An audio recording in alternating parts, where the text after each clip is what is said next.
Milton Hershey didn't just build a chocolate factory, he built a city around it, and here's the trick.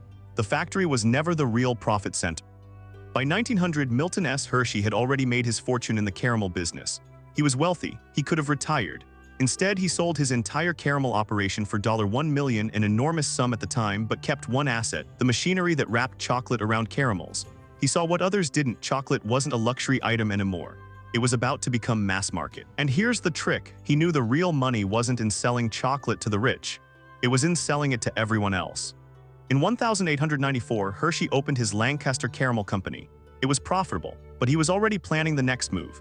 He'd visited the 1893 World's Columbian Exposition in Chicago, the same fair that drew millions and showcased industrial innovation. Hershey watched how crowds moved, what they wanted, how they spent. He understood something fundamental about American economics. Scale beats margin. Sell 1 million bars at a penny profit each, and you've got $10,000. That's the forensic insight. Exhibit 1 in 1903, Hershey broke ground on his factory in rural Pennsylvania.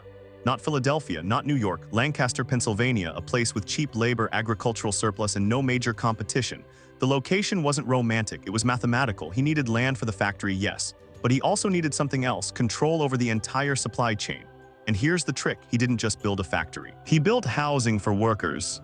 By 1905, Hershey had constructed worker housing, a bank, a trolley system, schools, and churches, all owned by the company. This wasn't philanthropy. This was vertical integration taken to its logical extreme. Workers lived in Hershey homes, they shopped at Hershey stores. Their children attended Hershey schools, their money circulated inside the Hershey ecosystem.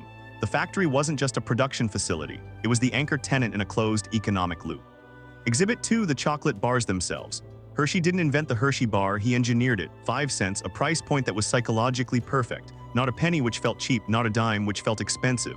5 cents was aspirational, it was affordable. A factory worker could buy one, a child could save for one. And here's the trick, at 5 cents he could still make a 40% margin on the wholesale cost. The math was brutal. A Hershey bar cost him roughly 3 cents to produce in 1910. He sold it wholesale for about 4 cents to retailers. The retailer marked it up to 5 cents for the customer. That 1 cent spread per bar, multiplied by millions of bars, became the revenue stream that funded everything. The factory expansion, the town infrastructure, the advertising. Volume was the weapon.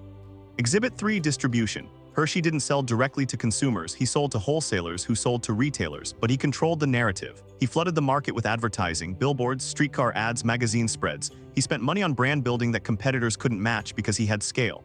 By 1920, Hershey chocolate was in every corner store in America. The monopoly wasn't about production, it was about presence.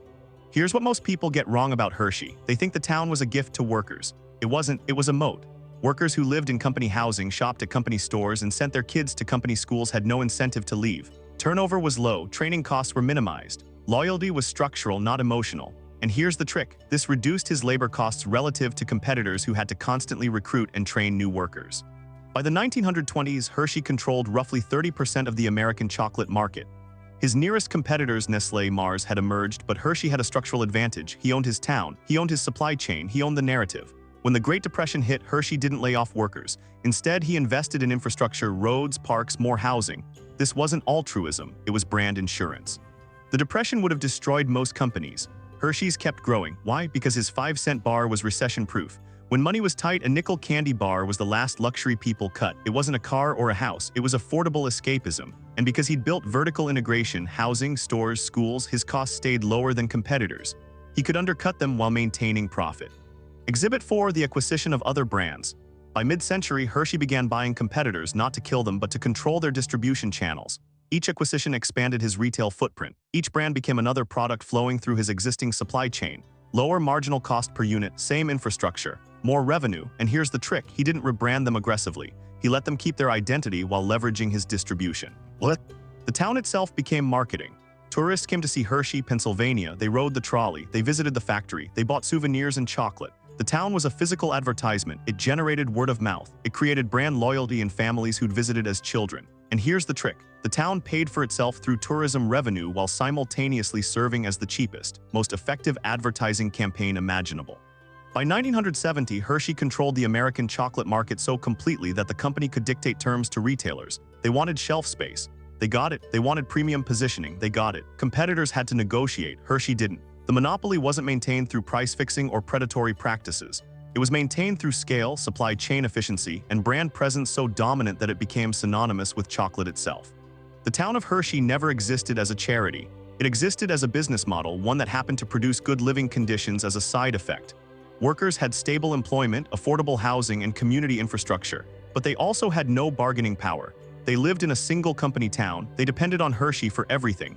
And here's the trick, this dependency was the entire point. What started as a chocolate factory became a case study in vertical integration, brand monopoly, and industrial capitalism. Hershey didn't just sell chocolate. He sold a complete system: production, distribution, marketing, housing, loyalty, and community. Each piece reinforced the others. Each reduced costs or increased switching costs for customers and workers. And here's the trick. It all traced back to one insight: scale beats margin, and control beats competition. The Hershey monopoly wasn't built through innovation alone. It was built through ruthless execution of a single principle: own everything in the chain. Own production, own distribution, own real estate, own the narrative. By the time competitors understood the model, Hershey had already locked in so much market share and structural advantage that catching up was mathematically impossible. The town wasn't the byproduct, it was the moat. Today, Hershey remains one of the largest chocolate manufacturers in the world. The company has modernized. The town has grown beyond single company dependence. But the original structure, the insight that integration plus scale equals monopoly, remains the blueprint for how dominant consumer brands are built. You're watching a masterclass in business strategy that happened to be made of chocolate. This video is for educational and informational purposes only and is not financial advice. Always do your own research. Subscribe so you don't miss the next deep dive into how the world's most enduring brands actually built their empires. This video is for educational and informational purposes only and is not financial advice. Always do your own research.